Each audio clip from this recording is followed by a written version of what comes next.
எல்லாம் அல்ல சிவபரம்பொருளின் திருவருட்கருணையினால் இன்று திருப்பாண்டி பதிகம் என்னும் 36வது பதிகத்திற்கு விளக்கம் பார்க்கும் பெரும்பேற்றினை இறைவன் அளித்துள்ளான். மணிவாசகர் சூடிய மாணிக்க வாசகப் பெருந்தகை அவருடைய இயற்பெயர் தெரியவில்லை. இறைவனால் அப்பெயர் சூட்டப்பட்டதாக சில புராணங்கள் கூறுகின்றன.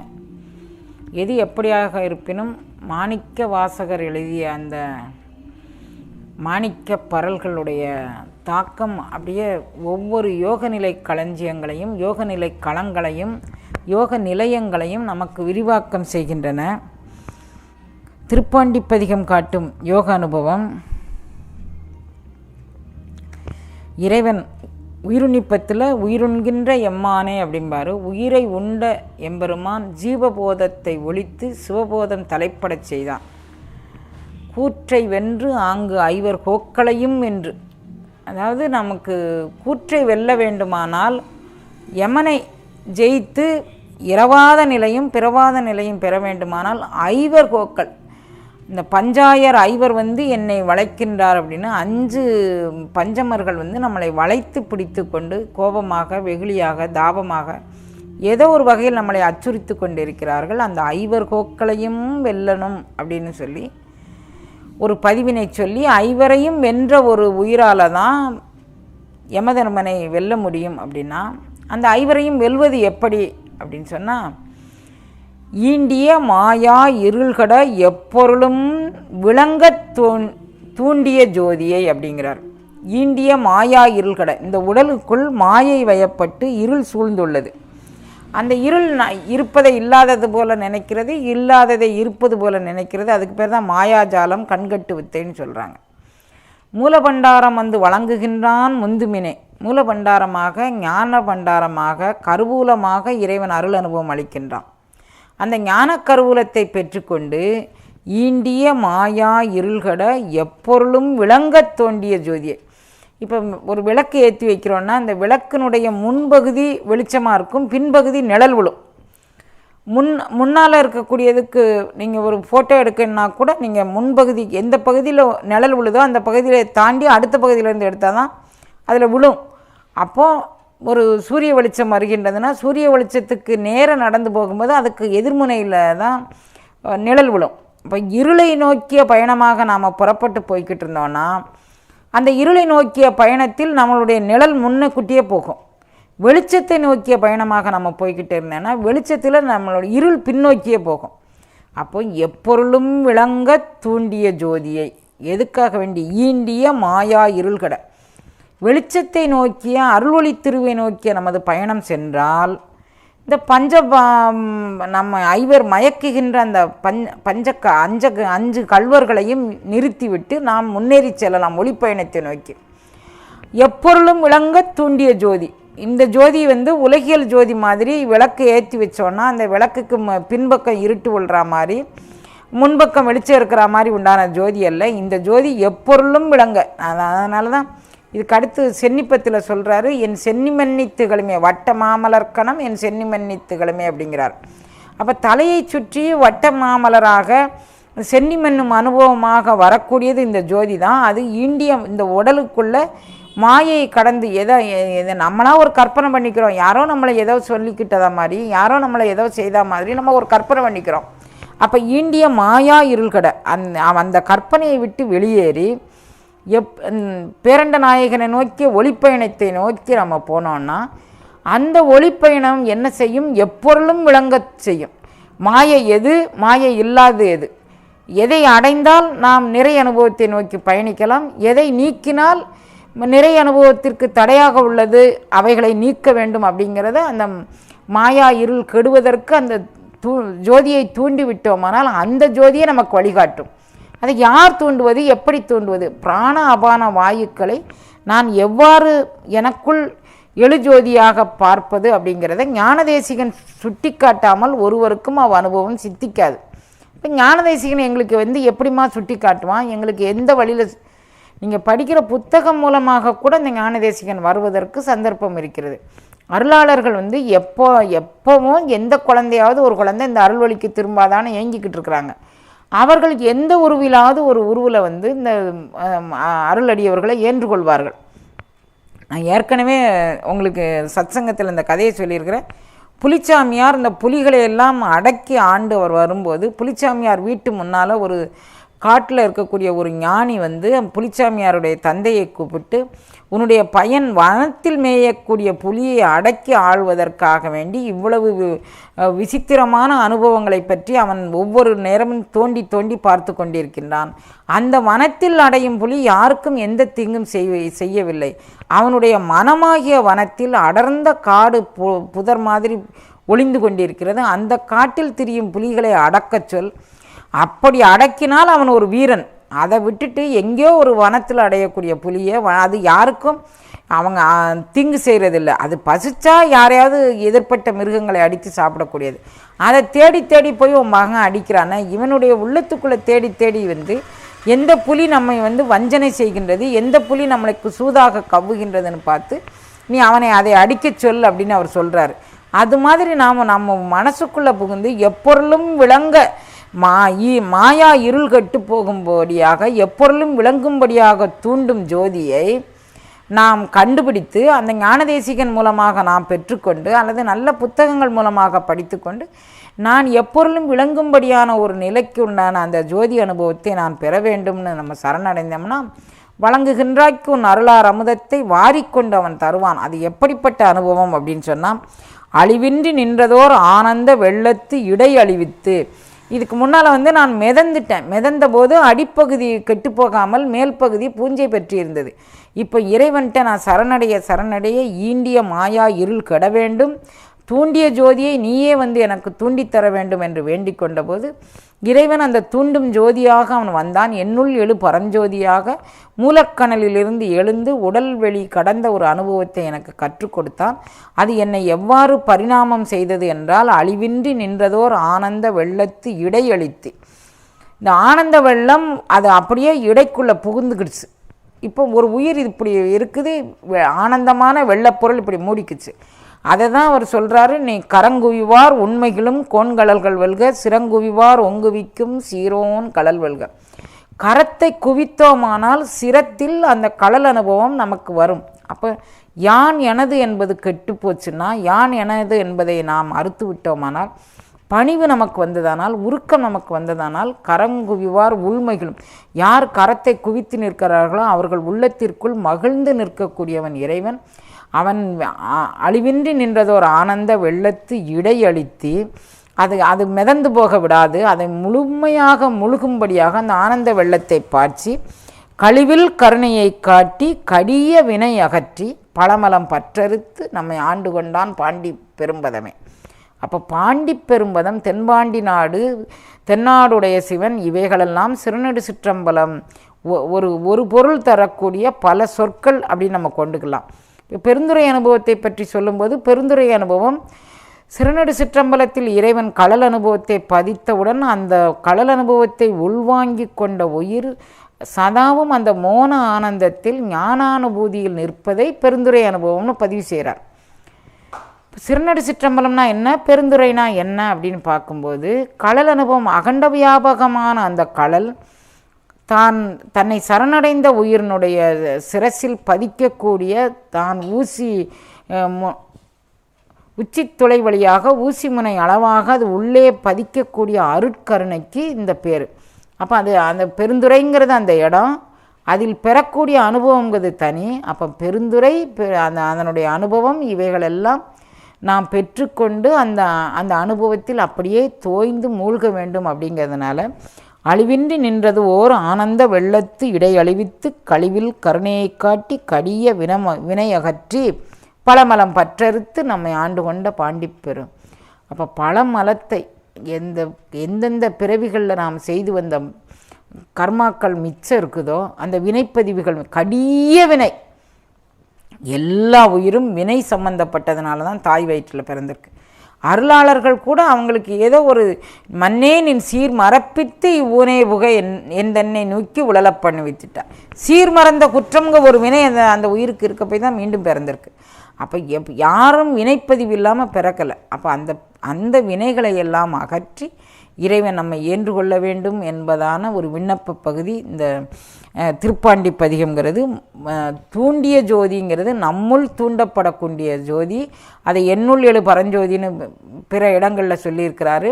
அது என் சிந்தைமேய ஒருத்தன் பெருக்கும் ஒளி அப்படின்னு சொல்லியிருக்கிறாரு. அப்போது இந்த ஒளி அனுபவம் தான் ஒரு உயிர் அடைய வேண்டியது. இந்த உடலையும் மனதையும் ஒளி அனுபவத்திற்கான பரிணாமமாக நாம் மாற்றிக்கொண்டோமானால் அதை அந்த வேதித்தல் செய்வதற்கான ஒரு மிக சுலபமான ஒரு கருவியாக இந்த ஒளி அனுபவம் நமக்கு இருக்கும். ஏன்னா இறைவன் ஒளி வடிவமானவன். அந்த ஒளியில் ஒளி மேவுவது மிக சுலபமான ஒன்று.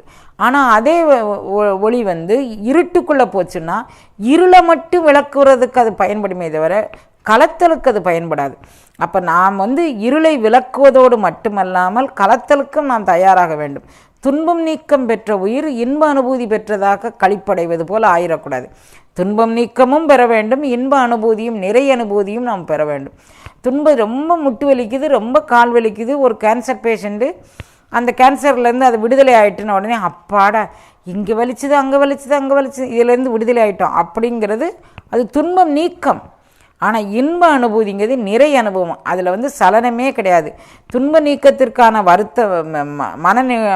மனநிறைவும் கிடையாது, இன்ப அனுபவத்திற்கான பெரிய பூரிப்பும் கிடையாது. அதுவும் இல்லாமல் இதுவும் இல்லாமல் எல்லாம் சமமாக பார்க்கக்கூடிய ஒரு பாவனை. அதோடு கூட இறைவனுடைய அருள் ஒளியில் அப்படியே தன்னை தோய்த்து கொள்வதான ஒரு பாவனை. இதுதான் ஈண்டிய மாயா இருள்கட எப்பொருளும் விளங்க தூண்டிய ஜோதி அனுபவம். இந்த ஜோதி அனுபவத்தை நாம் உற்றோமானால் அந்த பரஞ்சோதி நமக்குள் கலப்பதற்கு மிக எளிமையாக இருக்கும். அப்படி இல்லை, நான் தாய் என்றும் சே என்றும் நீ என்றும் நான் என்றும் நமக்கு எதையும் விடுவதற்கு நமக்கு முடியலை அப்படின்னா துன்ப நீக்கம் பெறுவதற்கான கருணை அருளடியவர்கள் மூலம் கிடைக்கும். இன்ப அனுபூதிங்கிறது நமக்குள் தூண்டிய ஜோதி மூலமாக தான் நம்ம நிறை அனுபவத்தை பெற முடியும். அந்த நிறை அனுபவம் அந்த மாணிக்கப்பரல் திருப்பாண்டி பதிக மாணிக்கப்பரலாக விளங்குகின்றது. அதற்கு அடுத்து 37வது பதிகம் பிடித்த பத்து காட்டும் மாணிக்கப்பரல். பிடித்த பத்தில் இறைவன் எப்படி எந்த அனுபவத்தை கூறுகின்றார் அப்படின்னா, செம்மையே ஆய சிவபதம் அளித்த செல்வமே சிவபெருமானே இம்மையே உன்னை சிக்கன பிடித்தேன் இங்கு எழுந்து அருள்வது நீ. எனக்கு எழுந்தருளப் பண்ணுதல் அப்படின்னு சொன்னால் இப்போ அதாவது என்னுடைய மனதுக்குள் நான் ஸ்தாபிதம் நிலைநிறுத்துகின்றேன் அப்படிங்கிறதுக்கு பேர் எழுந்தருளப் பண்ணுதல்னு பேர். இறைவனை எங்கு எழுந்தருளப் பண்ண வேண்டும்ங்கிறதுக்கு விடையாக சொல்கிறாரு. சிவபெருமான் எங்கு எழுந்தருளப் பண்ணணும்னு கேட்க, அம்மையே அப்பா ஒப்பிலாமணியே அன்பினில் விளைந்த ஆரமுதே பொய்மையே பெருக்கி பொழுதினை சுருக்கும் புழுத்தலை புலையனேன் தனக்கு செம்மையே ஆய சிவபதம் அளித்த செல்வமே சிவபெருமானே நீ செம்மை இம்மையே உன்னை சிக்கன பிடித்தேன் இங்கு எழுந்தருள்வது நீ. என்னுடைய உள்ளத்திற்குள் நீ எழுந்தருள வேண்டும். அதுதான் ஈண்டிய மாயா இருள் கெடுவதற்கான திரோதான மாயைகளுடைய கூட்டம் கெடுவதற்கு அவர்களும் அவர்களுக்கு உற்றபுறமான பேர்களும் நம்மை பற்றி பிடிக்காமல் இருப்பதற்கான ஒரு சாதனம். அப்போ இங்கே எழுந்தருள பண்ணுவதற்கு நாம் என்ன செய்ய வேண்டும்? நாம் பிராணாபான வாயுக்களை எவ்வாறு கூட்டி கழிக்க வேண்டும், புருட நிலையிலிருந்து எப்படி ஜீவநிலைக்கு உயர்த்த வேண்டும், ஜீவநிலையிலிருந்து எப்படி ஆன்ம நிலைக்கு உயர்த்த வேண்டும், அநாகத சக்கரம் கடந்த நிலையில் நாம் எவ்வாறு அந்த உந்து சக்தியை கொண்டு வர வேண்டும், மீது மேலானவைகளுக்கெல்லாம் மேலான பரம், அந்த பரத்தை அடைவதற்கான சுலபமான வழி என்ன, இது எங்கே போய் சென்றால் நாம் இந்த நிலையை பெறலாம்னு இதுக்கு ஏங்கணுமே தவிர, எங்கே போய் சென்றால் நான் எத்தை தின்றால் பித்தம் தெளியும்னு, எங்கே போய் சென்றால் எனக்கு இந்த நன்மை நடக்கும் அந்த நன்மை, எந்த நன்மை நடக்கும்னு நினச்சான்னா ரமணர் சொல்வார், நீங்கள் நீ முயற்சி பண்ணினாலும் அவர் காட்டில் திருவண்ணாமலையில் காட்டில் இருந்துக்கிட்டார். அவங்க அம்மா கூப்பிட வராங்க. மதுரை பக்கம் திருமயம்ங்கக்கூடிய ஊர்லேருந்து அவங்க அம்மா போய் ரமண மகரிஷியை கூப்பிட போகிறார். அவர் ஒரு தோப்புக்குள்ளே யாருமே தெரியாமல் ஒரு தோப்பில் ஒரு பரனில் இருக்கிறார். எப்படியோ யாரோ சொல்லி ஒரு பிராமண சிசு ஒரு 16 வயசு பையன் அங்கே ஒரு பரனுக்கு மேலே இருக்கிறான் திருவண்ணாமலையிலன்னு சொல்லிட்டாங்க ஒரு தோட்டத்துக்குள்ளே. இவர் அந்த தோட்டத்துக்குள்ளே அங்கே மேல் பரன் போட்டு அதுக்கு மேலே உட்காந்துக்கிட்டு இருக்கிறார். கீழே அடியவர்கள் யாராவது வந்தால் அவருக்கு சாப்பாடு கொண்டாந்து கொடுக்குறாங்க.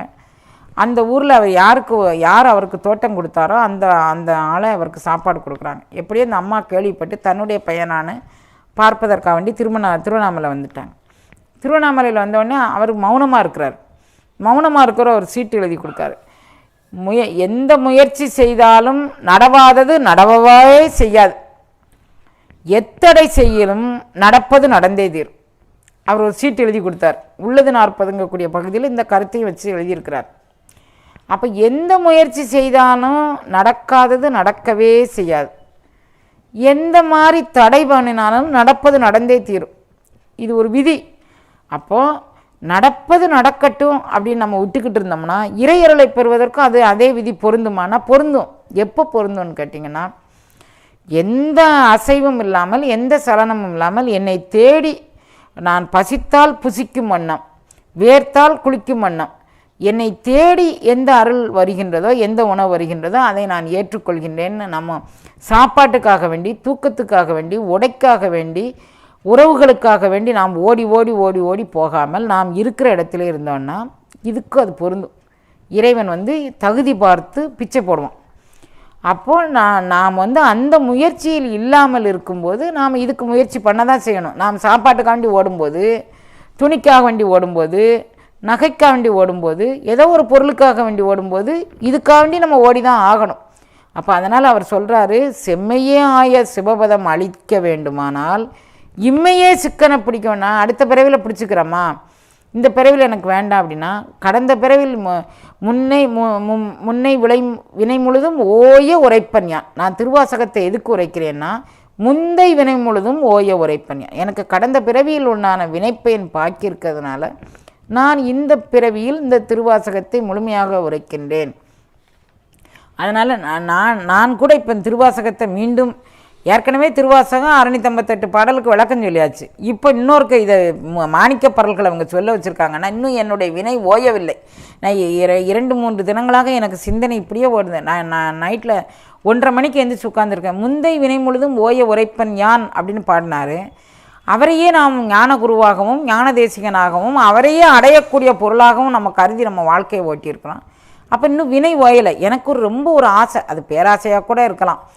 அது கையால் கழுமத் தழுவிக்கொண்டு உன் கடல் சேவடியை கையால் கழுமத் தழுவிக்கொண்டு ஐயாற்றரசே ஐயாற்றரசே என்ன அறற்ற ஆசைப்பட்டேன் அப்படிம்பார். எனக்கு இப்படி மாதிரி உங்கள்கிட்ட கடல் அனுபவம்னா இது இப்படியே கடல் அனுபவம். அகண்ட வியாபகமான அந்த பேரண்ட நாயகன் என்னுடைய சிறநடு சிற்றம்பலம் வழியாக உள்ளே பாகையும் அனுபவம் கடல் அனுபவம். அதுவே நான் இந்த உடல் அனுபவித்து நான் சதாவும் நின்றாலும் இருந்தாலும் கிடந்தாலும் பேசிக்கொண்டிருந்தாலும் அந்த அனுபவம் சதாவும் என்னுடைய சிறநடு வழியாக உச்சித்தலை வழியாக ஏதோ ஒரு குறுகுறுப்பை எனக்குள் செய்து கொண்டு என்னுடைய கண்ணில் ஒரு ஒளியாக என்னுடைய கருத்தில் ஒரு ஒளியாக நின்று எனக்குள் ஏதோ ஒரு வேதித்தலை ஒரு பரிணாம வளர்ச்சியை செய்து கொண்டே இருக்க வேண்டும். அப்படி செய்து கொண்டு இருக்கும்போது நான் இந்த திருவாசக சிந்தனையை உங்களுக்கு இது மாதிரி சொல்லணும்.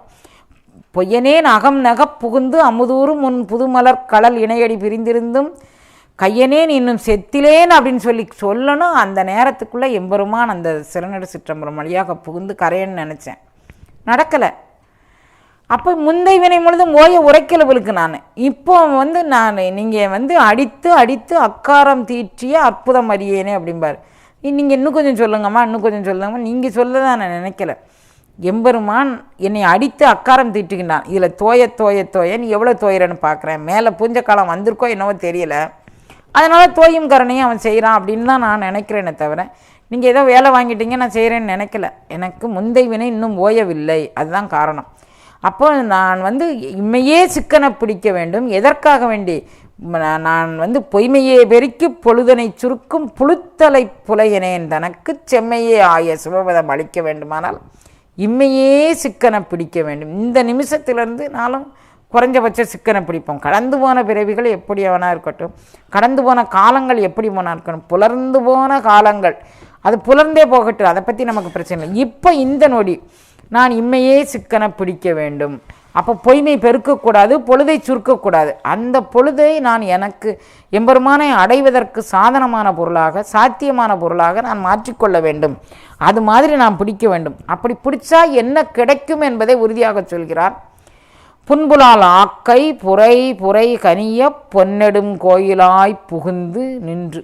அப்போ புன்புலால் யாக்கையை இந்த புன்புலால் அசுத்தம் நிறைந்த இந்த ஆக்கைக்குள் எம்பெருமான் புகுவான். அவன் புகுந்த போது என்ன ஆகும்? என்பலாம் உருக்கி எளியாய் ஆண்ட ஈசனே அவன் என்பை உருக்கி எளிமையாக வந்து இவ்வளவு வியாபகத்துவமான அந்த பரம் என்னுடைய யாக்கைக்குள் புகுந்து நான் இம்மையே பிடித்ததனால், சிக்கன பிடித்ததனால், நான் பொழுதை சுருக்காமல் இருந்ததனால் எனக்குள் புகுந்து இந்த அருள் வல்லபத்தை செய்தது. அப்போ அந்த அருள் வல்லபத்தை பெற்றுக்கொண்ட உயிர் இன்பமே பிறப்பே இறப்பொடு மயக்காம் தொடக்கலாம் மறுத்த நற்சோதி. அப்போ இறைவன் எனக்குள்ளே புகும்போது எப்படி புகுந்திருக்கான்? நற்சோதியாக புகுந்து என் உடம்பை பொன்னுடம்பாக மாற்றியிருக்கிறான்.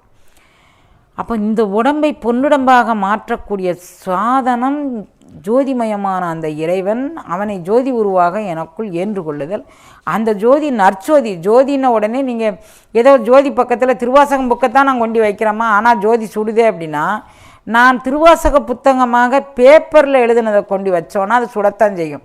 திருவாசகத்தை நான் உள்வாங்கி கொண்டு என்னுடைய உடம்பில் உள்ள அசுத்தங்கள் அனைத்தையும் களைந்து அந்த திருவாசகத்தை என் மனதிற்குள் நான் பிரதிஷ்டை பண்ணி கொண்டோமானால் இறைவனை எங்கே வைக்க வேண்டும்ங்கிறத அவர் சொல்கிறாரு.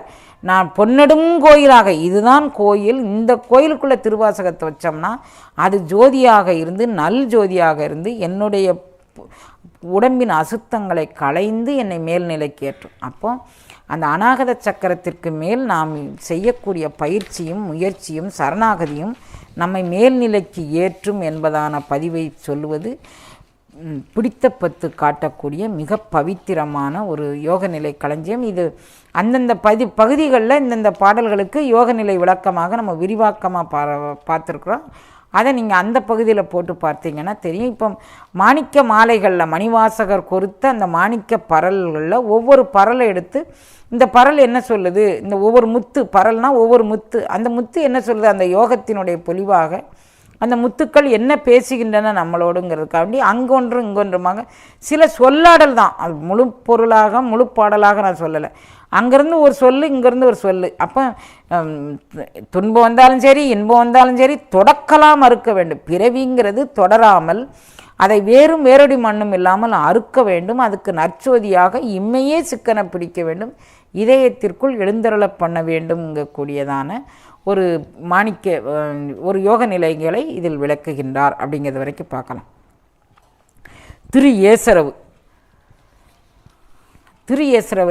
திரு ஏசரவு முழுவதும் 10 பாடல்களும் நமக்கு முழுமையான மணிவாசகருடைய யோக சிந்தனை முழுமையும் நமக்கு அள்ளி கொடுக்குது. திரு ஏசரவு காட்டக்கூடிய இது மறுவினிய மலர்பாதம் என் மனத்தில் வளர்ந்து உள்ளுருக தெருவுதொரும் மிக அலறி சிவபெருமான் என்று ஏற்றி. இறைவனை எப்படி ஏற்ற வேண்டும்? மறுவி இனிய மலர்பாதம், பாதமலர் அனுபவத்தை நாம் உள்வாங்கி கொண்டு அது மறுவதற்கு இனியது. அப்போ ஏதாவது யார் கூடயாவது திருக்குறளில் ஒரு குறள் சொல்கிறாரு, நீ உனக்கு நல்ல நட்பு இருந்ததுன்னா அவங்கள மருவி பெற்றுக்கோ, அப்படி இல்லைன்னா ஒன்று ஈந்தும் ஒருவுக ஒப்பிலார் நட்பு, மறுவுக மாசற்றார் கண்மை.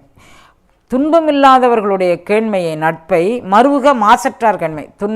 அதாவது ஒரு சுத்தமான ஒரு குறைகள் நீக்கப்பட்ட குற்றமில்லாத ஒருத்தருடைய நட்பை மறுவுக. அவங்ககிட்ட போய் நீங்கள் என்னை எப்படியும் ஏற்றுக்கணும், நான் உங்களுக்கு அந்த தொண்டு செஞ்சு தருவேன், இந்த தொண்டு செஞ்சு தருவேன், என்னால் முடிஞ்ச உழைப்பு என்னுடைய உடலால் என்னுடைய மனதால் எதையாலையும் செஞ்சு தருவேன்னு சொல்லி மறுவுக. அவங்க கால்ட்டு பிடிச்சி தட்டுனாலும் அரிசினத்தால் ஈன்றதாய் அகற்றிடனும் அவள் தன் அருள் நினைந்த அழுங்குழவி போல தாயே தள்ளிவிட்டால் கூட நான் போமாட்டேன்னு சொல்லிட்டு அந்த மாசற்றவர்களுடைய கேண்மை நட்பை நோக்கி மருவி போகணும். மறுவுக மாசற்றார் கேண்மை ஒன்று ஈந்தும் ஒருவுக ஒப்பிலார் நட்பு. 5 or 10 கொடுத்து தள்ளி விட்டுருப்பாங்க. ஒப்பில்லாதவனுடைய நட்பை ரொம்ப நாள் வச்சுக்கக்கூடாது.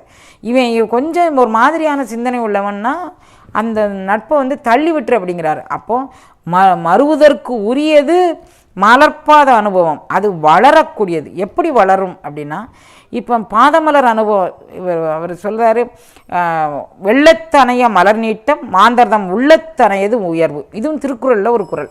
வெள்ளத்து அணையது மலர் நீட்டம். தாமரைப்பூ ஒரு தாமரை தடாகத்தில் தாமரைப்பூ மலர்ந்திருக்கு. இன்றைக்கி கொட்டுன்னு மழை கொட்டுது. கொட்டிய மழையில் அந்த தாமரை குளத்தில் உள்ள நீர் அப்படியே பெருகிருச்சு. அது எவ்வளவு பெருகுதோ அவ்வளவுக்கு அதனுடைய மலர்னுடைய காம்பு இருக்கு பாருங்க, அது நீண்டு வளரும். மலர் அந்த நீர் வத்துச்சுன்னு வச்சுக்கோங்க, தாமரை குளத்தில் உள்ள நீர் வத்துச்சுன்னு வச்சுக்கோங்க, அந்த வளர்ச்சியும் குறைஞ்சிக்கும். அப்போ வெள்ளத்து அணையது மலர் நீட்டம். தாமரைப்பூனுடைய மலர் காம்பு வந்து எவ்வளவுக்கு எவ்வளோ வெள்ளம் கூடிக்கிட்டே போதோ அவ்வளோக்கு அது வளர்ச்சி பெற்றுக்கிட்டே போகும். அப்போ மாந்தர்தம் உள்ளத்தனையது உயர்வு. இங்கே எவ்வளவுக்கு எவ்வளவு உள்ளத்தை மறுவினிய மலர்ப்பாத அனுபவம் கிடைக்க வேண்டும் என்று உள்ள சுத்திகரம் பண்ணி, உடல் சுத்திகரம் பண்ணி, எம்பெருமானுடைய அருள் அனுபவத்தை நான் உள்வாங்கிக் கொள்ள கொள்ள வேண்டும் என்று எல்லாரும் நினைக்கிறாங்களோ. எனக்கு இப்போ யோகநிலை களங்கள் எங்கன்னு தெரியலை. நான் இதுவரைக்கும் ஏதோ உழைக்கிறேன், எனக்கு அது நிலைப்பாட்டுக்கான இடம் தெரியலை. அப்போ நான் வந்து எங்கே நிலை கொள்ளும் இடம் என்பது தெரியாமல் நான் முழித்து கொண்டிருக்கிறேன். எனக்கு கலங்கரை விளக்கமாக நீயே வர வேண்டும். எப்படி வர வேண்டும்? மறுவினிய மலர்ப்பாதம் மனத்தினில் வளர்ந்து உள் உருக தெருவுதொரும் மலரி. சிவபெருமான் எங்கே இருக்கிறான்? சிவன் அருளை எவ்வாறு பெற்றுக்கொள்வது? அந்த அருள் அனுபவம் என்னை எப்படி வேதிக்கும்? இந்த மறுவினிய மலர்ப்பாத அனுபவத்தை எல்லா அருளாளர்களும் பாராட்டியிருக்கிறாங்க. எனக்கு மலர்ப்பாதம் எங்கே கிடைத்தது? எனக்கு சிறுநடு சிற்றம்பலம் வழியாக உள்ளே புகுந்த கருணை எனக்கு மீண்டும் மேல் எழுந்து உடல் கடந்த பயணமாக எப்போது போகும்?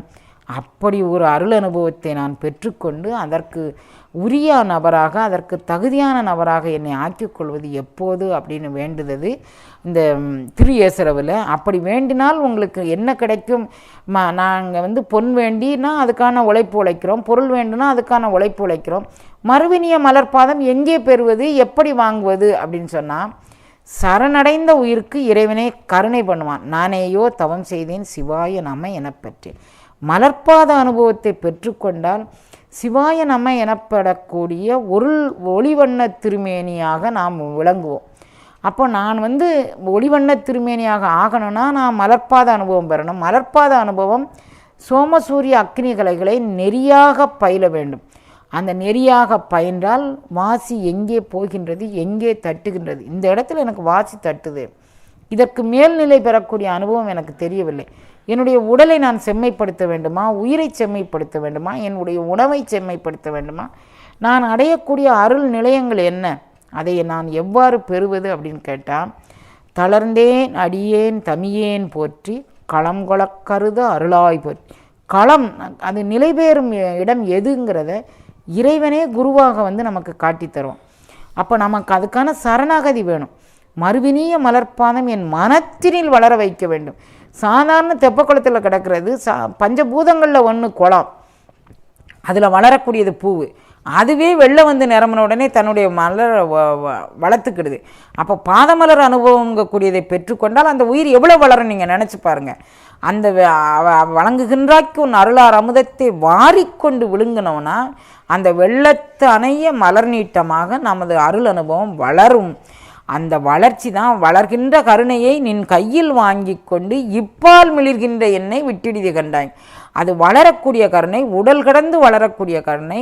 அது மூலாதாரத்தில் நான் 2-3 தினங்களாக சொல்கிறேன். மூலாதாரத்தில் எந்த இடத்துல நீங்கள் உங்களுடைய மனதை பதிக்க வேண்டும், உங்களுடைய கவனத்தை பதிக்க வேண்டும். அது விசித்தி வரை எவ்வாறு உங்களுக்கு ஒரு உணர்வை முதல்ல நல்குது. அதான் அருங்கற்பனை கற்பித்து என்னை ஆண்டாக்கி அப்படின்னு.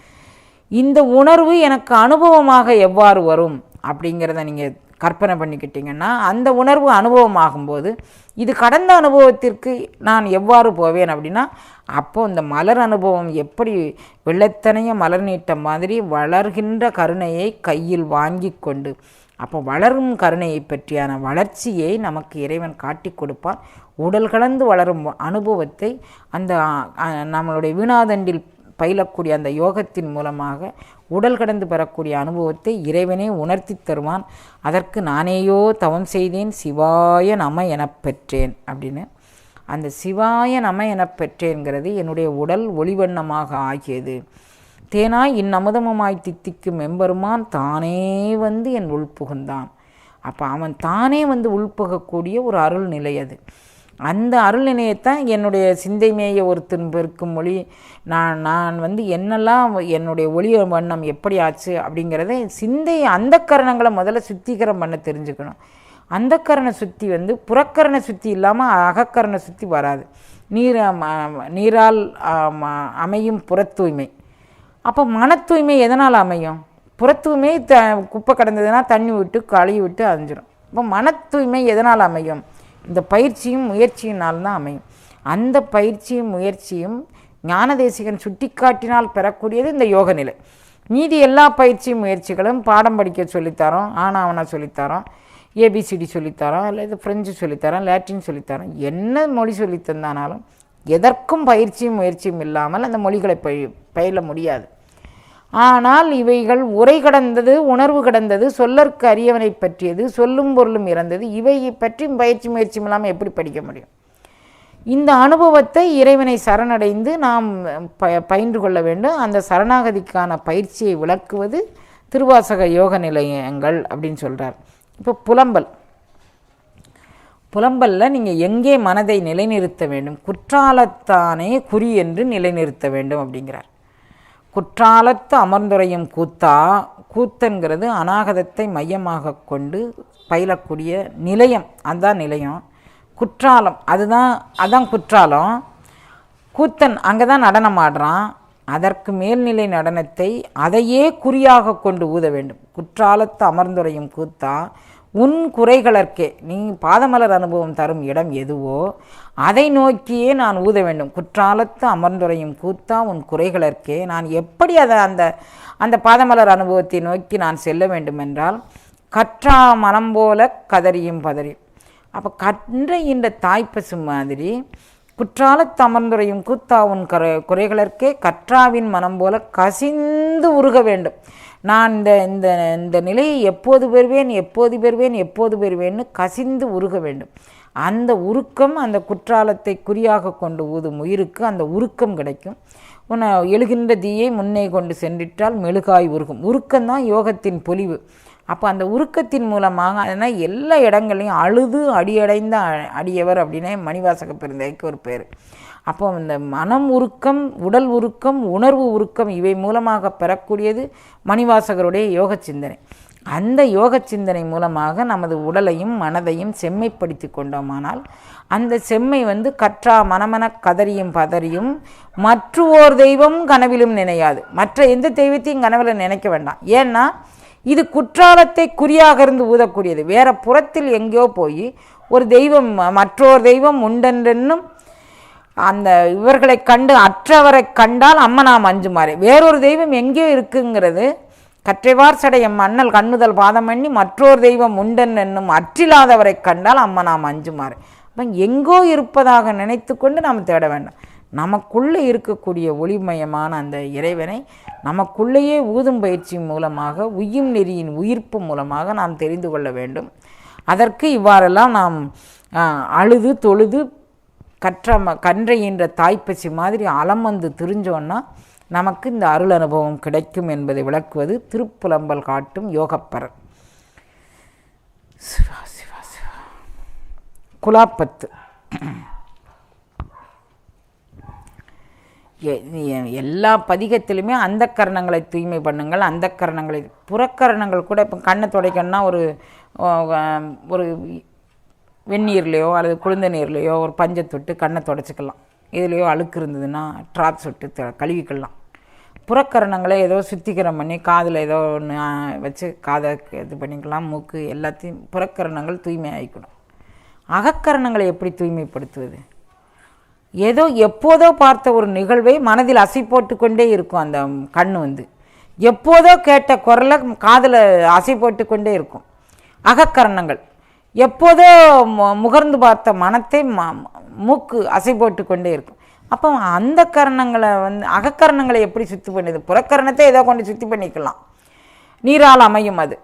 ஆனால் அகக்கரணங்களே அப்போ அந்த கரணங்களை சுத்திகரம் பண்ணினால் அகக்கரணங்கள் சுத்திகரமாகும்.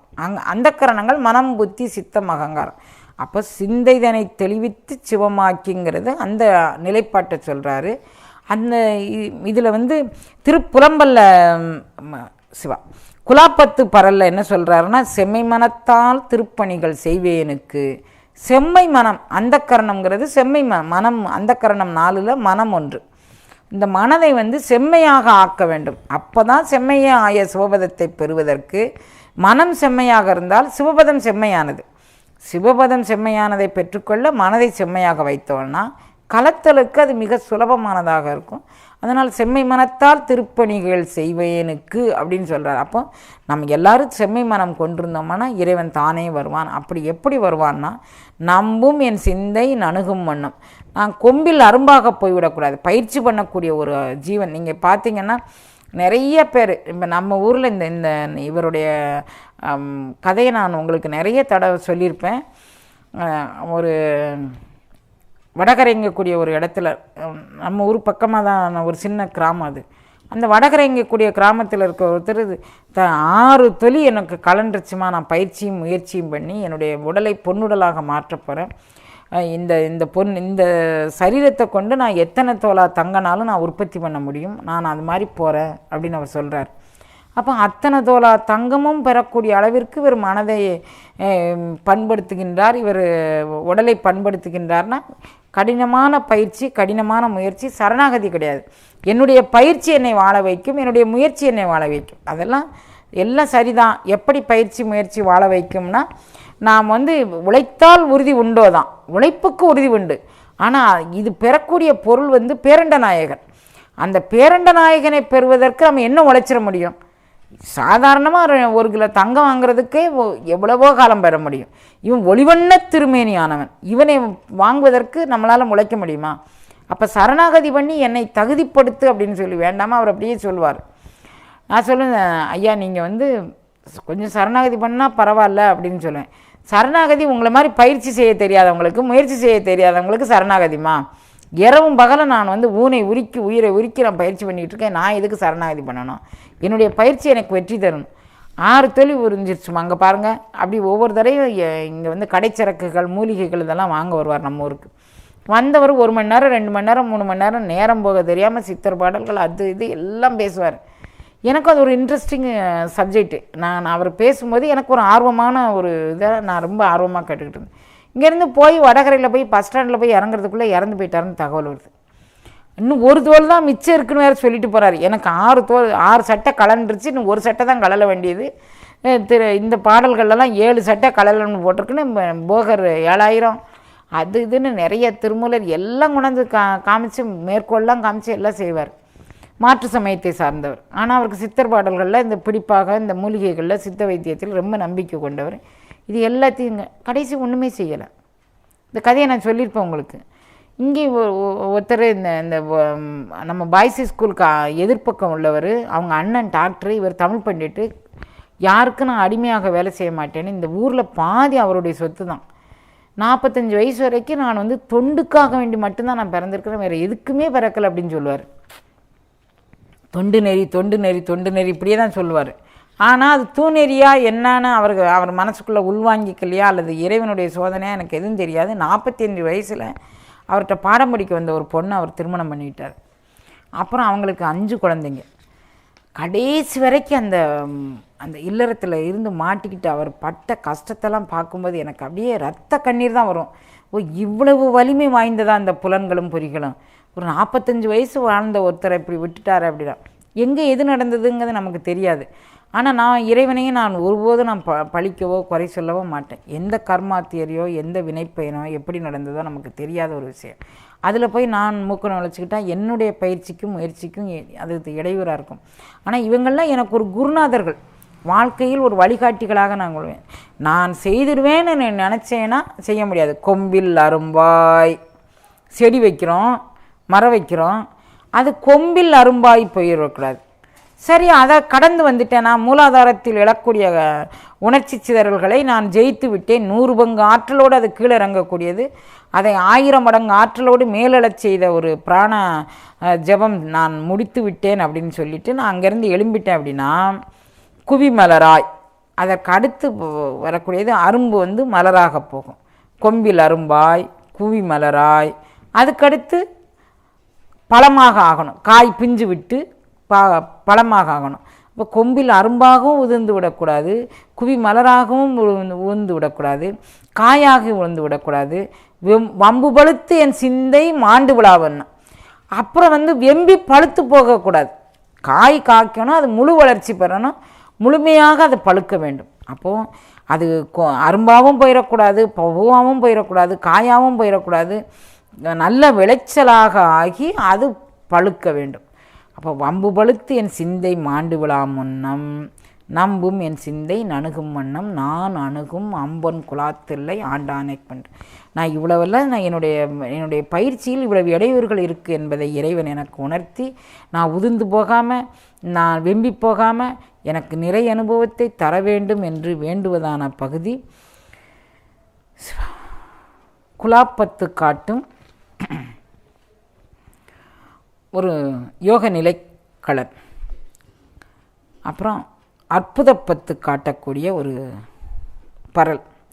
அற்புதப்பத்தில் ஓசையால் இதில் தான் யோகத்தினுடைய முழு பலன் வச்சிருக்கிறார் பாருங்கள். ஓசையால் உணர்வார்க்கு உணர்வு அறியவன். எத்தனை மந்திரங்கள் சொல்லி என்ன நம்ம அவயம் போட்டாலும் சத்தம் போட்டாலும் எத்தனை மந்திர உச்சாடனம் பண்ணியிருக்கேன்னு சொன்னாலும் ஓசையால் உணர்வார்க்கு உணர்வு அறியவன் உணர்வு தந்து ஆசை தீர்த்து அடியார் அடிக்கூட்டியது அது அற்புதம். அப்போ நான் இவருக்கு நல்ல நினைவு இருக்குது. உடல் கடந்த பயணத்தில் இறைவனோடு ஒன்றி இருந்தேன். தான் உடலோடு இருக்கும்போது இருந்த நிலை பற்றி உடல் கடந்த நிலைக்கு போனது போது தெரியலை. அப்போ அந்த அருள் அனுபவத்திலிருந்து மீண்டும் உடலுக்குள்ளே வந்துட்டார். இந்த உடலுக்குள்ளே வந்த பிறகு அவருக்கு தெரியுது உடல் கடந்த பயணத்தின் மேன்மை தெரியுது. அப்போ இதை மீண்டும் இழந்து விட்டேனே, நான் எவ்வாறு அதன் ஒன்றுவது? அப்போ ஓசையால் உணர்வார்க்கு உணர்வு அறியவன் உய்யும் நெறியின் உயிர்ப்பினை தந்து உணர்வு தந்து ஒளியாக்கி, அதுதான் இதில் மேன்மை. உணர்வு தந்துவது எதற்காக? ஒளிவண்ண திருமேனியை அணைவதற்கு. இந்த உணர்வு அதற்கான ஒரு படித்தரம். உணர்வு தந்து ஒளியாக்கி பாசமானவை பற்றறுத்து. என்ன எங்கே பாசம் வைக்கணும்? பாசம் பரஞ்சோதிக்கு என்பாய் ராப்பகல் நாம் பேசும்போது நம்ம ரெண்டும் பேசிக்கிட்டு இருக்கும்போது நீ என்ன சொல்வேன்? பாசம் பரஞ்சோதிக்கு என்பாய்.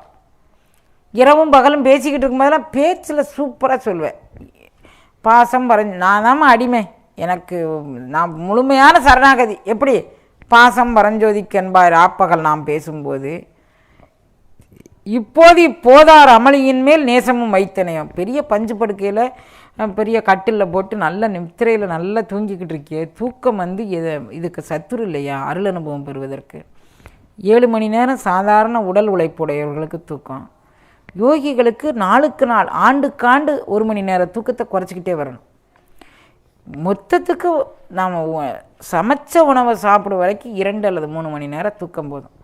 மீதி நேரம் அந்த சமைத்த உணவு இல்லாமல் பிடி அவல் கொஞ்சம் பழம் இது மாதிரி போனோன்னா அந்த தூக்கம் கூட நமக்கு தேவையில்லை. 2 மணி நேரம் தூக்கம் போதும்.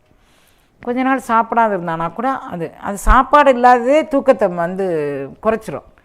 அப்போ தூக்கம்ங்கிறது வயிறு நிறைய சாப்பிட்டா தான் தூக்கம் வரும், அல்லாட்டி தூக்கம் வராது. அப்போ சாப்பாடு தூக்கம் யோகத்திற்கு மிகப்பெரிய தடை. அப்போ பாசமானவே பற்றறுத்து உயர்ந்த தன் பரம்பெரும் கருணையினால் ஆசை தீர்த்து. எது மேலே உள்ள ஆசையவும் அவனுடைய பரம்பெருங்கருணையினால் தீர்க்க வேண்டுமே தவிர நாம உயர்ந்துட்டு தீர்த்துக்குவோம் அப்படின்னா கக்கிய பொருளை மீண்டும் நக்கும் நாய் போல் அழிஞ்சிடும். இது வேண்டான்னு சொல்லுவோம், திரும்ப போய் விழுவோம். நான் சரணாகதி பண்ணிட்டேன்னு இறைவன்ட்ட போய் சொல்லுவோம், திரும்ப மீண்டும் இங்கே வந்து விழுந்துருவோம். நான் சரணடைஞ்சிட்டேன்னு சொல்லுவோம், திரும்ப எதே ஒன்று நினைப்போம். அப்போது ஆசை தீர்த்து அவனுடைய பரம்பெரும் கருணையினால், இந்த கருணைக்கு நிகரான ஒருவனை ஆசை தீர்க்கச் செய்வதும் அடியவர் கூட்டத்தில் சேர்ப்பதும் மிக பெருங்கருணை. அந்த கருணையை இறைவன் என்மாட்டு செய்தான். இது மாதிரி ஒரு யோக நிலை, உய்யும் நெறிதான் உயிர்ப்பு நெறி. இதன் மூலமாக ஓசையால் உணர முடியாத ஒன்றை, பாசம் நீங்கிய இடத்து பெறக்கூடிய ஒன்றை, பரம்பெரும் கருணையினால் பெறக்கூடிய ஒன்றை, ஆசை தீர்த்து அடியவர் கூட்டில் சேர்த்த போது பெறக்கூடிய ஒன்றை இறைவன் எனக்கு நல்கினான் அப்படின்னு சொல்கிறாரு. இப்போ உணர்வு பெறுவது தான் யோகத்தினுடைய நிலைப்பாடு. அதை இறைவன் எனக்கு செய்தான் அப்படின்னு சொல்கிறார். அப்புறம் சென்னிப்பத்து அருள் அனுபவம் எனக்கு மலராக சுடராக எனக்குள் புகுந்தது. அந்த மலர் அனுபவத்தை சுடர் அனுபவத்தை பெற்றதனால் எனக்கு மாய வாழ்க்கையை மெய்யென்று உணரும் வகை அவன் நல்கல். இது மாயம்.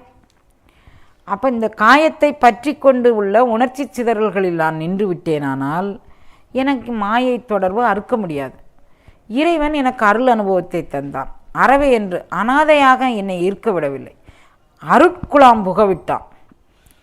அருளடியவர்கள் எங்கே இருக்கின்றார்களோ அவர்கள் கூட்டத்துக்குள்ளே இருந்து என்னுடைய இப்போ நீங்கள் தனிமையில் இதில் பார்த்தீங்கன்னா மகாபாரதத்தில் சிசுக்களை வதம் பண்ணிட்டார். ஒரு சத்திரியன் வதம் பண்ணலாம். அவனுக்கு யுத்தத்தினுடைய இப்போ நமக்கு போர் வீரர்கள் நம்மகிட்ட மாற்று தேசத்தை வீரர்கள் நம்ம கூட சண்டை போட வராங்கன்னு வச்சுக்கோங்க. நம்ம தேசத்து வீரர்கள் போய் அவங்கள போய் அடித்தா இது என்ன, நீங்கள் உங்களுக்கு ஜீவகாருண்யமே இல்லையே, நீங்கள் இது மாதிரி செய்யலாமா அப்படின்னு சொல்லி நம்ம கேட்டால் அது தப்பு. ஏன்னா அவனுடைய வேலையே நம்ம யார் அவங்கெல்லாம் அந்த இதில் காவல் நிற்கிறதுனால அல்லல் படை மாயப்படை வராமல் காவல் காப்பது ஒரு திருக்கூட்டம்னா, இந்த போர்ப்படைகள் வராமல் நமக்கு யுத்தம் வராமல் நம்மளுக்கு இப்போ நெருக்கடியை உண்டு பண்ணாமல் நம்ம தேசத்தில் நாம் புண்ணியமாக வாழ்ந்து கொண்டு இருக்கிறோம், சுதந்திரமாக வாழ்ந்து கொண்டு இருக்கிறோன்னா அதுக்கு போர் வீரர்கள் செய்யக்கூடிய மாபெரும் தியாகம். அவங்களுக்கு ஆடி கிடையாது, தீபாவளி கிடையாது, பொங்கல் கிடையாது. அவங்க இப்போ வாங்க லீவுக்குன்னு சொல்லி லீவு போட்டு டிக்கெட் புக் பண்ணி வருவாங்க. நீங்கள் இப்போ லீவு கிடையாதுன்னு சொல்லுவாங்க. மிக பவித்திரமான ஆசை தீர்த்த அடியவர்கள் அவர்கள் தான் உண்மையிலே. அவங்களுக்கு ஆசை இருக்கா இல்லையான்னு உடனே ஒபே த ஆர்டர். அவங்களுக்கு உடனே ஒரு வணக்கம் போட்டுட்டு அந்த அவங்களுக்கு இடப்பட்ட பணி அவங்க செய்யணும். அவங்கள போய் நீ ஜீவகாருண்ய ஒழுக்கத்தில் இருக்கல, நீ உனக்கு இது கிடையாதுன்னு சொல்லலாமா? ஆனால் பிராமண தர்மம் இது யுத்த தர்மம், சத்திரிய தர்மம். பிராமணனாக இருந்து கொண்டு இரவோடு இரவாக இளம்பஞ்ச பாண்டவர்களை வெட்டிட்டான். இறைவன் சொல்கிறாரு, தன்னந்தனியாக ஒரு மனிதன் அனாதையாக திரிவது தான், யாருமே நடமாட்டம் இல்லாத ஒரு இடத்தில் அனாதையாக திரிவது தான் ஒரு மனிதனுக்கு வழங்கக்கூடிய மிக பெருந்தண்டனை அப்படின்னு சொல்லிட்டு நீ எனக்கு மரணம் வரட்டும் இறைவா, எனக்கு மரணத்தை கொடு, இறைவா எனக்கு மரணத்தை கொடு, நீ ஏங்கி அழும்போது அந்த மரணம் உனக்கு சம்பவிக்காமல் எவ்வளவு அனாதையான நீ அடைய முடியுமோ அவ்வளோ அனாதையாக அடைஞ்ச பிறகு இறைவன் கருணை வச்சா உனக்கு மரணம் சம்பவிக்குங்க. அது மரணம்தான். இவ்வளவு பெரிய இப்போ யுத்த களத்தில் சாட்சாத் பரமேஸ்வரன் எதிரால் நின்று தேர்தட்டில் வாங்கி வரான். அவனை பார்த்தான். இவன் கேட்குறான், கர்ணன்கிட்ட போய் கேட்குறாங்க, ஸ்ரீகிருஷ்ணன் போய் கேட்குறார், கர்ணா உனக்கு ஏதேனும் வர வேண்டுமானால் என்னிடம் கேள் அப்படின்னு சொல்கிறார். திருத்துழாய் அணையப்பெற்ற உன் திருமார்பு தழுவப் பெற்றேன். அவர் சொல்கிறார் பாருங்க, திருத்துழாய் அணியப்பெற்ற உன்னுடைய திருமார்பம் தழுவப் பெற்றேன். அப்போ ஒரு ஸ்பரிசம் ஒரு மனிதனை எவ்வளவு வேதித்தலுக்கு உட்படுத்தப்படுகின்றது அப்படின்னு சொல்லி பாருங்கள். அதனால் நான் அந்த ஊடுவேன் செவ்வாய்க்கு உருகுவேன் உள்ளுருகி தேடுவேன் சிவன். அந்த ஊடுதலும் செவ்வாய்க்கு உருகுதலும் பரத்துக்காக வேண்டி இருக்க வேண்டுமே தவிர இந்த சதைப்பிண்டத்திற்காக இருக்கக்கூடாது. அப்படிங்கிறதுனால ஊடுவேன் செவ்வாய்க்கு உருகுவேன் உள்ளுருகி தேடுவேன். உள்ளம் உருகி நான் அந்த திருத்துழாய் அணையப்பெற்ற திருமார்வம் தழுவப் பெற்றேன். கங்கையும் உற்பத்தி ஆகக்கூடிய உன்னுடைய திருவடி அனுபவத்தை என் சிறமேல் பெற்றேன். இதுக்கு மேலே ஒரு பரிசினை எனக்கு தர முடிஞ்சிச்சுன்னா தந்து பார் அப்படிங்கிறார். அப்போ கர்ணனுக்கு அவன் மாற்று பக்கத்தில் இருந்தானாலும் அராஜகத்துக்கு உடன் போனானாலும் அவங்ககிட்ட எங்கோ ஒரு இடத்துல ஜீவகாருண்யம் ஒட்டி கொண்டு இருந்தது.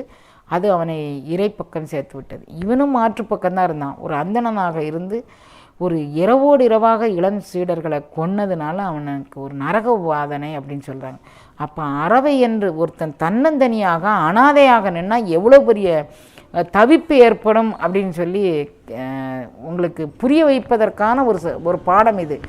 அவர் சொல்கிறார், நான் தன்னந்தனியாக இருக்கவில்லை, அறவை என்று நான் நிற்கவில்லை, அருட்குழாம் புகவிட்டான் என் தலைவன். அருளடியவர்கள் கூட்டத்துக்குள்ளே சதாவும் நிற்க வச்சு அந்த அருள் அனுபவ பேரை பற்றி சொல்ல வைக்கக்கூடிய மிகப்பெரிய கருணையை செய்தான் எம்பெருமான். அவன் காயத்துள் அமுது ஊற ஊற நீ கண்டுகொள் என்று காட்டி அவன் சிறநடு சிற்றம்பலம் வழியாக எனக்குள் புகுந்தான். இந்த காயம் அமுது ஊறும் காயமாக மாறியது. ஏன்னா மறுவினிய மலர்பாதம் என்னுள் வளர்ந்து எழும் கருணையை அவனே செய்தான். எனக்குள் எழக்கூடிய ஜோதியை அவன் எனக்கு காட்டி கொடுத்தான். அதன் மூலமாக இக்காயம் பொற்காயமாகியது, இவ்வுடம்பு பொன்னுடம்பாகியது. அப்படி ஒரு கருணையை செய்தது பற்றி நினைவு கூர்ந்து மாய வாழ்க்கையை மெய்யென்றெண்ணி மதித்திடா வகை நல்கினான் வேயதோள் உமைபங்கன்.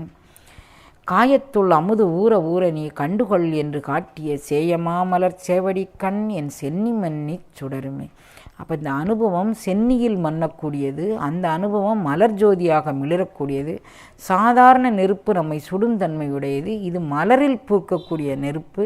இந்த மலர் சகசிரதள தாமரையாக மலரக்கூடியது, அதில் பூக்கக்கூடியது. அது வம்பு பழுத்து நம் சிந்தை மாண்டு விழாத வண்ணம் நமச்சிவாய பழமாக பழுக்கக்கூடியது. அந்த நிலை பற்றிய விரிவாக்கம் செய்யக்கூடியது இந்த சென்னி பத்து காட்டக்கூடிய யோக நிலை அனுபவம் அப்படிங்கக்கூடியது. புரிஞ்சுதா புரியலையா? இப்போ புரியுது.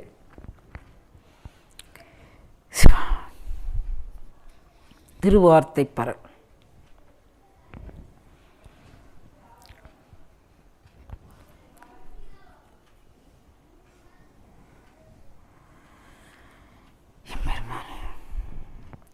திருவார்த்தை பாடல் ஒவ்வொரு பாடலும் இந்த அருள் அனுபவத்தை பெற்றவர் எம்பிரான் ஆவாரே, இந்த அருள் அனுபவத்தை பெற்றவர் எம்பிரான் ஆவாரே, இப்படியே முடியும். யாரையும் எல்லா அடியவர்களும் ஒரு அருள் அடியவர். இப்போ அப்பர் சுவாமிகள் இவருடைய வீட்டுக்கு வந்தார், அப்பூதி அடிகள் வீட்டுக்கு வந்தார். அப்பூதி அடிகள் வீட்டுக்கு அப்பர் சுவாமிகள் வரும்போது அப்பூதி அடிகள் அப்பரைத்தான் திருநாவுக்கர சுவாமிகளையே தன்னுடைய ஞான குருவாக அவர் வணங்குறார். அவர் இவர் ஒருத்தர் பார்க்கல. ஆனால் அவரை குருவாக வணங்கி அவர் பெயர்லேயே எல்லா நிலைப்பாடும் செய்தார். திருநாவுக்கரசு தண்ணீர் பந்தல், திருநாவுக்கரசு நீர்மோர், திருநாவுக்கரசு அன்னச்சத்திரன், திருநாவுக்கரசு குடிநீர் வழங்க, திருநாவுக்கரசு சாலை பணி எல்லாம் அவர் பேர்லேயே செய்தார். இவர் பார்த்துக்கிட்டே வராரு, என்ன நம்ம பேரில் இவ்வளவு ஒரு பணி செய்கிறாருன்னு. வேறு எந்த பயிற்சியும் முயற்சியும் செய்யாமல் தெளிவு குருவின் திருவார்த்தை கேட்டல், தெளிவு குருவின் திருமேனி காண்டல், தெளிவு குருவின் திருவுரு சிந்தித்தல், தெளிவு குருவின் திருநாமம் செப்பல். தெளிவு குருவின் திருநாமத்தை செப்பிக்கொண்டு ஓர் உயிர் இந்த பணியை அடைஞ்சதுன்னா அது அப்பர் சுவாமிகள் பேரை சொல்லிக்கிட்டு அப்பூதி அடிகள் அடைந்த ஒரு நிறை இன்ப பேரு அப்படின்னு விளக்குவாங்க. அந்த ஒரு நாமம் கூறியே அவர் ஒரு உயர்நிலை பிறவாயாத நிலைக்கு அவர் போயிட்டார்னா அது எப்பேற்பட்ட நிலை அப்படின்னு. அப்போ இந்த எண்ணப்பதிகத்தில் இந்த திருவார்த்தை பரல்ல அவர் என்ன சொல்கிறாரு, ஓவிய மங்கையர் தோல் புணரும் உருவறியார் எம்பிரான் ஆவாரே அப்படின்னு சொல்கிறார். இவர் அப்பர் சுவாமிகளை வரவேற்கிறாரு. அப்பூதி அடிகள் வரவேற்கும்போது ஒரு சிவனடியார்னு வரவேற்கலை, சிவனடியார்கள் எல்லாரும் சிவனுடைய உருவம்னு தான் வரவேற்றார். வரவேற்று சுவாமி உட்காரணும் அப்படின்னு சொன்னார். இவர் கேட்டார், என்னப்பா இது எல்லாரும் திருநாவுக்கரசு நீர்மோர், திருநாவுக்கரசு தண்ணீர் பந்தல் இதெல்லாம் வச்சுருக்கே, எதுக்காக வேண்டி அவர் வச்சுருக்கிறேன்னா என்னுடைய குருவினுடைய திருநாமம் என்னை இந்த அளவுக்கு என்னை மேன்மைப்படுத்தியது, அதை வச்சுருக்கிறேன் அப்படின்னா அவரை நான் சிவ வடிவமாக காண்கின்றேன் அப்படின்னு அவர் சொல்கிறார். அப்போ எல்லா அருளாளர்களும் உபூதி அடைஞ்சவங்கள்லாம் சிவபெருமான், உத்திராக்கம் அடைஞ்சவங்கள்லாம் சிவபெருமான் அப்படின்னு சொல்லி பார்த்த அருளாளர்கள் இருந்தாங்க. அது சங்கம பூஜை அப்படின்னு பேர். அந்த சங்கம பூஜையில் அதுலேயே அவங்க அருள் அனுபவங்களையும் அருள் நிலையங்களையும் அவர்கள் தொட்டு பார்த்தவர்கள். அந்த மாதிரி இவர் சொல்கிறாரு, எம்பிரான் ஆவாரே, உரு அறியார் எம்பிரான் ஆவாரே. யார்? ஒரு ஓவிய மங்கையர் தோல் புணரும் உரு அறியார் ஓவியத்தில் உள்ள மங்கையை நாம் புணர முடியாது. ஓவிய மங்கையர் தோல் புணரும் உருவறியார். தோல் புணருதல் அப்படின்னா கட்டிப்பிடித்தல், ஆலிங்கனம் செய்தல் அப்படின்னு பேர். ஓவியத்தில் இருக்க மங்கையை எப்படி கட்டிப்பிடிக்க முடியும்? சுவரில் ஒரு சித்திரம் வரைஞ்சி வச்சுருக்கு, சுவரை தொட்டு பார்க்க முடியுமே தவிர கட்டிப்பிடிக்க முடியுமா? அல்லது ஒரு படத்தில் வரைஞ்சி வச்சுருக்குன்னா அது தொட்டு பார்க்க முடியுமே தவிர கட்டிப்பிடிக்க முடியும். கண்ணால் பார்த்துக்கலாம், கையால் தொட்டு பார்த்துக்கலாம், கட்டி அணைக்க முடியாது. அப்போ ஓவிய மங்கையர் தோல் புணரும் உருவறியார் எம்பிரான் ஆவாரேன்னா நான் பெறக்கூடிய அருள் அனுபவம் யோக நிலையில் பெறக்கூடியது. அது என்னுள் ஓவிய மங்கையாக நான் உணர்வு மூலமாக பெறக்கூடியதை தவிர உரு மூலமாக அதுக்கு அந்த உருவத்தை நான் இப்படியே இன்னரத்தன் இவ்வண்ணத்தன் என்று எழுதி காட்ட ஒண்ணாத அந்த உரு நான் அனுபவிச்சேன்னா அது எனக்கு மட்டும்தான் தெரியும். நான் வெளிப்படுத்த முடியாத உரு. அப்போ அந்த உருவத்தை நான் அவர் இந்த உணர்வு பெற்ற நிலையை பற்றித்தான் உருவேன் செவ்வாய்க்கு உருவெங்குவேன் கூடி முயங்கி மயங்கி நிற்க வேண்டும் அப்படின்னு கேட்குறார்.